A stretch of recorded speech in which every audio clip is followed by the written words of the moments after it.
구원에서 떨어져 나간 사람. 하나님의 말씀은 히브리서 6장 4절로 6절입니다. 한 번 빛을 받고 하늘의 은사를 맛보고 성령에 참여한 바 되고 하나님의 선한 말씀과 내세의 능력을 맛보고도 타락한 자들은 다시 새롭게 하여 회개하게 할 수 없나니 이는 그들이 하나님의 아들을 다시 십자가에 못 박아 드러내놓고 욕되게 함이라. 이 시간에는 구원에서 떨어져 나간 사람이라는 제목으로 말씀을 묵상하겠습니다. 다음은 케네스 에긴 목사님의 간증입니다. 환상 중에 주님은 어느 목사의 부인을 보여주셨는데 내가 잘 아는 사람이었다. 그녀는 자신의 재능과 미모가 사역에 낭비되고 있다는 거짓말을 믿게 되었다. 시간이 갈수록 그녀는 자신이 세상에서 누릴 수 있는 명성, 인기, 부에 대한 생각에 집착했다. 그녀는 결국 거기에 굴하여 남편을 버리고 자신이 바라는 성공을 찾아서 떠났다. 주님은 이 여자는 내 자녀였다. 라고 말씀하시고 이어서 나에게 그녀를 위하여 기도하지 말라고 명하셨다. 내가 여쭈었다. 주님, 그녀는 어떻게 되겠습니까? 주님은 대답하셨다. 저주받은 자의 땅, 슬피 울며 이를 가는 그곳에서 영혼을 보내게 될 것이다. 환상 속에서 그녀가 지옥 구덩이로 내려가는 것을 보았다. 그녀의 무서운 비명 소리가 들렸다. 주님, 이 여자는 주님의 자녀였습니다. 주님의 영으로 충만했고 사역에도 동참했습니다. 그런데 주님은 그녀를 위하여 기도하지 말라고 하십니다. 이해가 안 됩니다. 주님은 내게 다음 성경 말씀을 상기시켜 주셨다. 누구든지 형제가 사망에 이르지 아니하는 죄 범하는 것을 보거든 구하라. 그리하면 사망에 이르지 아니하는 범죄자들을 위하여 그에게 생명을 주시리라. 사망에 이르는 죄가 있으니 이에 관하여 나는 구하라 하지 않노라. 이 말씀은 범죄한 형제에 대한 도보의 필요성과 의무를 기록하고 있는데 그럼에도 불구하고 사망에 이르는 죄가 있다는 것이다. 나는 말했다. 하지만 주님, 저는 늘 이 구절에서 말하는 사망은 육체적인 사망이며 그 사람은 죄를 범했어도 구원받는다고 믿었습니다. 그러자 주님은 지적하셨다. 성경에는 육체적인 사망이라고 되어 있지 않다. 내가 거기에 뭔가를 보태고 있는 것이다. 요한일서 5장 전체를 읽어보면 거기서 말하는 바가 생명과 사망, 즉 영적인 생명과 영적인 사망이며 따라서 16절의 사망도 영적인 사망임을 알게 될 것이다. 이것은 성도가 사망에 이르는 죄를 지을 수 있다는 말이며 그래서 그것을 위하여 기도하지 말라는 것이다. 내가 너더러 이 여자를 위하여 기도하지 말라고 한 것은 그녀가 사망에 이르는 죄를 범했기 때문이다. 주님, 이것은 정말 제 신학에 혼란을 줍니다. 좀 더 설명해 주시겠습니까? 예수님은 내게 다음 성경 말씀을 상기시켜 주셨다.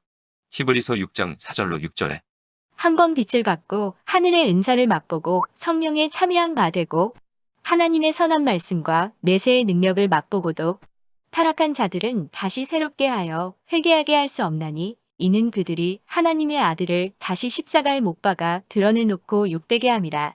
이 말씀에는 사망에 이르는 죄를 짓는 몇 가지 주목할 만한 조건들이 열거되어 있다. 첫째, 깨달음을 얻고 하늘의 은사를 맛본 사람입니다. 예수님이 하늘의 선물이므로 이는 그분을 영접한 사람들에 해당될 것이다. 둘째, 성령으로 충만한 사람입니다. 셋째, 하나님의 선한 말씀과 내세의 능력을 맛본 사람입니다. 여기에는 성령의 은사들, 하나님의 기름 부으심 등이 포함될 것이다. 이 목록으로 미루어 우리는 갓난아이 그리스도인이 아니라 노련한 성도들이 여기에 든다는 것을 알 수 있다. 그간 나를 찾아와서 울먹이며 이렇게 말한 사람들이 몇 명 있었다. 한때 자기가 주님께 더 이상 그분을 섬기고 싶지 않다고 말했다는 것이다. 나중에 그들은 깊이 뉘우치고 회개했다. 그들은 히브리서 6장 4절로 6절과 몇몇 다른 구절들을 만나고는 큰 두려움을 느꼈다. 그러나 때로 갓난아이 그리스도인은 무지해서 어리석은 일들을 할 때가 있다. 주님도 그것을 아신다. 지금 히브리서 기자는 그리스도 안에 어린아이에 대해서 말하는 것이 아니라 장성한 자에 대해서 말하고 있다. 고민하는 영혼들에게 계속 위로를 베풀고자 나는 이렇게 말해준다. 만일 그들이 사망에 이르는 죄를 정말 짓는다면 위 말씀에 나타난 대로 예수님과의 복된 교제로 다시 돌아올 마음조차 들지 않을 것이라고 말이다. 그들이 그분을 갈급해했고 정말 회개했고 경건한 열매가 뒤따랐다는 사실 자체가 성령께서 그들을 교제 속으로 도로 끌어들이셨다는 증거다. 만일 그들이 환상 속에 나온 여자처럼 영원히 떨어져 나간다면 예수님과 친밀해지려는 갈망이나 거룩한 삶을 살고 싶은 갈망조차 없을 것이다. 예수님은 그 여자가 정말 하나님의 자녀라고 말씀하셨다. 내가 어렸을 때 자라난 교단은 누구도 구원에서 떨어져 나갈 수 없다고 믿는 사람이 많은 곳이었다. 그들은 무조건적인 영원한 안전을 믿었다.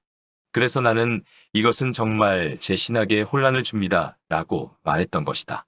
하나님의 자녀로서 그녀의 이름은 생명책에 기록되어 있었다. 그러나 그녀는 견디지 못하고 영원히 세상으로 돌아갔다. 그래서 그녀의 이름은 지워졌다. 그녀는 아주 떨어져 나가는 쪽을 택했다. 그래서 히브리서 기자는 이런 사람은 다시 회복될 수 없다고 한 것이다. 그녀는 이제 2번 죽었다. 그녀는 원래 죄 중에 죽어 있다가 영생을 유업으로 받았었다. 그러나 영원히 떨어져 나감으로써 다시 죄 중에 죽었다. 사람이 한 번 이 상태에 이르면 다시는 또 태어날 수 없다. 그래서 히브리서 기자는 다시 새롭게 하여 회개케 할 수 없나니 라고 했다. 그러므로 인간이 다시 거듭나는 상황이 가능하다는 생각은 전혀 틀린 것이다. 거듭만하지만 배교의 죄를 범하는 사람은 회개하여 전적으로 예수님을 위하여 살고 싶은 마음이 다시는 들지 않는다. 성령이 아니고는 아무도 우리를 예수님께로 이끌 수 없기 때문이다. 그런데 앞에서 말한 여자의 경우처럼 배교의 결과로 성령께서 한번 참 성도를 떠나시면 성령은 다시 오지 않으신다. 그래서 성령은 오래 참으시며 쉽게 포기하지 않으신다. 여기까지가 간증입니다. 베드로후서 2장 20절로 22절에 만일 그들이 우리 주 대신 구주 예수 그리스도를 알므로 세상의 더러움을 피한 후에 다시 그 중에 얽매이고 지면 그 나중 형편이 처음보다 더 심하리니 위에 돌을 안후에 받은 거룩한 명령을 저버리는 것보다 알지 못하는 것이 도리어 그들에게 나으니라. 참된 속담에 이르기를 개가 그 토하였던 것에 돌아가고 돼지가 씻었다가 더러운 구덩이에 도로 누웠다 하는 말이 그들에게 응하였도다. 베드로는 이 말씀에서 세상의 길로 되돌아가는 그리스도인을 거론하고 있습니다. 그들이 그 더러움에 진다고 덧붙인 베드로의 말에 주목해야 합니다. 졌다는 것은 돌아오지 않았다는 뜻입니다. 자신의 고집스런 불법을 끝내 회개하지 않은 것입니다. 베드로는 의의 도를 알고 나서 주의 길을 저버리느니 차라리 그것을 몰랐던 편이 더 나았을 것이라고 말합니다. 영생의 선물을 받고 나서 영원히 그것을 저버리느니 차라리 구원받지 않았던 것이 더 낫다고 말씀하신 것입니다. 이것은 그 행한 의로운 일은 하나도 기억함이 되지 아니하리라고 한 에스겔의 말과 그대로 일치합니다. 에스겔 18장 24절에 만일 의인이 돌이켜 그 공의에서 떠나 범죄하고 악인이 행하는 모든 가증한 일대로 행하면 살겠느냐. 그가 행한 공의로운 일은 하나도 기억함이 되지 아니하리니 그가 그 범한 허물과 그 지은 죄로 죽으리라. 에스겔 18장 27절로 28절에 만일 악인이 그 행한 악을 떠나 정의와 공의를 행하면 그 영혼을 보전하리라. 그가 스스로 헤아리고 그 행한 모든 죄악에서 돌이켜 떠났으니 반드시 살고 죽지 아니하리라. 사망에 이르는 죄를 범한 사람은 왜 의의 도를 아예 몰랐던 것이 더 나을까요? 유다서 1장 11절에서 대답합니다. 화 있을진저 이 사람들이여 가인의 길에 행하였으며 삭슬 위하여 발람의 어그러진 길로 몰려갔으며 고라의 패역을 따라 멸망을 받았도다. 가인과 발람과 고라는 한때 주님과 관계를 맺었었고 발람과 고라는 사역자였습니다. 가인의 잘못은 하나님께 불순종한 것이었고 발람의 잘못은 돈을 사랑한 것이었고 고라의 잘못은 위임받은 권위에 반항한 것이었습니다. 계속해서 유다는 이렇게 말합니다. 유다서 1장 12절로 13절에 그들은 기탄 없이 너희와 함께 먹으니 너희의 애찬의 암초여 자기 몸만 기르는 목자여 바람에 불려가는 물 없는 구름이여 죽고 또 죽어 뿌리까지 뽑힌 열매 없는 가을나무여 자기 수치의 거품을 뿜는 바다의 거친 물결이여 영원히 예비된 캄캄한 흑암으로 돌아갈 유리하는 별들이라. 애차는 초대교회의 저녁 식사를 말합니다. 지체들은 하나님과 그리고 서로 간의 친밀한 관계의 표현으로 애찬 중에 함께 모였습니다. 그리고 대개 애찬은 성찬식으로 끝났습니다. 여기서 우리는 섬뜩한 사실을 알게 됩니다. 구원에서 떨어져 나가는 자들이라고 다 교회를 떠나는 것은 아니라는 것입니다. 그래서 이러한 사람이 가장 위험합니다.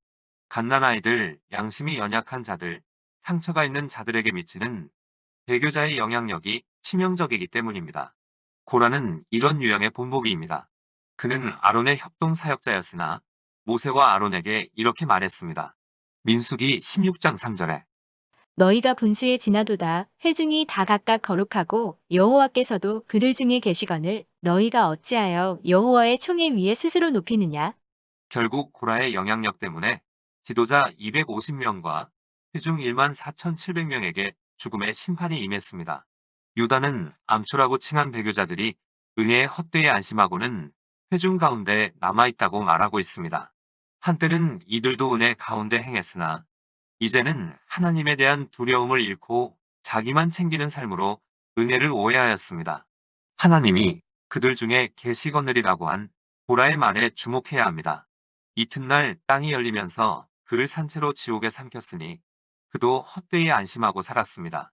따라서 배교자는 여전히 그리스도인의 언어를 알고 다른 성도들과 어울릴 것입니다.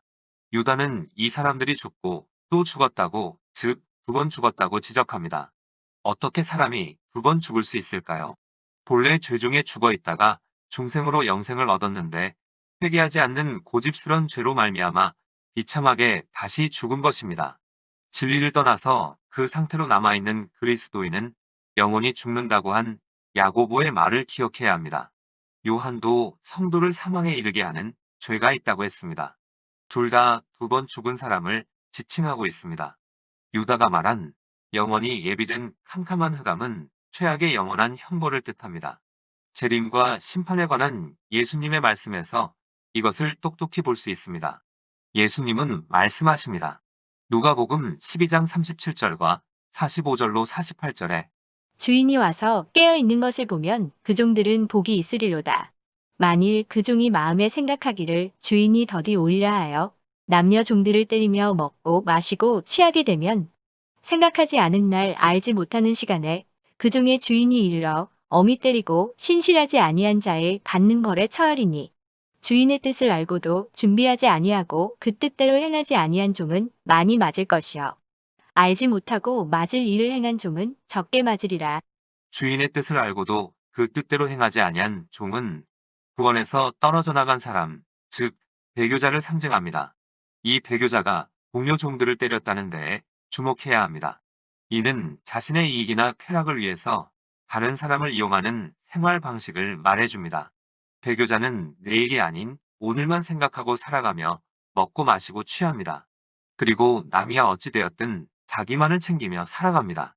이런 배교자는 하나님께 대한 두려움 없이 자기 몸만 기르며 다른 성도들과 함께 먹는다고 한 유다의 말을 생각해 보십시오. 배교자의 모든 결정은 설령 고상해 보일지라도 자신의 이득을 위한 것입니다. 배교자가 받을 심판과 관련하여 불신자들이 가는 곳에 보내진다는 점에 주목해야 합니다. 그나마 불신자는 적게 맞지만 주인의 뜻을 알았던 종은, 즉 배교자는 더 많이 맞게 됩니다. 배교자는 중한 정죄를 받으리라는 것을 말해주는 대목입니다.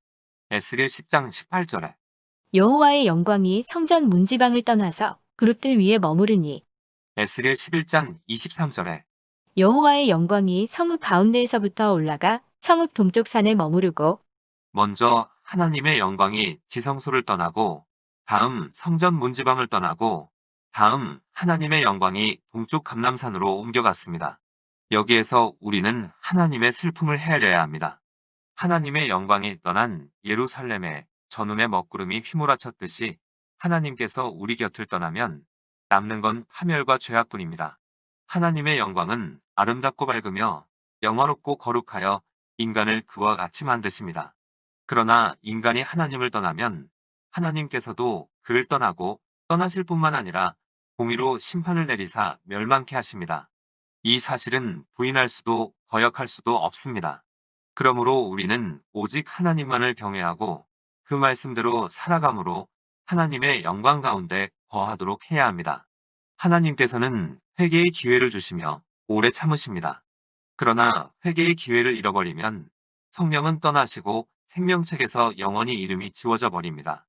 기도하시겠습니다. 하나님, 성령께서 우리의 심령을 두드릴 때에 고집을 피우거나 완악하지 않게 하시고 회개를 미루는 어리석은 자가 되지 않게 하옵소서. 자신의 이익이나 쾌락을 위해 다른 사람을 이용하지 않게 하시고 온유와 겸손으로 사람들을 섬기며 썩어질 이 땅의 것에 마음을 빼앗기지 않고 영원한 천국을 사모하며 늘 성령의 임재 안에 거하게 하옵소서. 하나님의 마음을 헤아리며 하나님의 영광 안에 거하는 지혜로운 자가 되게 하옵소서. 예수님의 이름으로 기도드립니다. 아멘. 하나님께서는 내 형편이 어떠하든 내 신분이 무엇이든 무슨 죄를 지었든 변함없이 나를 사랑하십니다.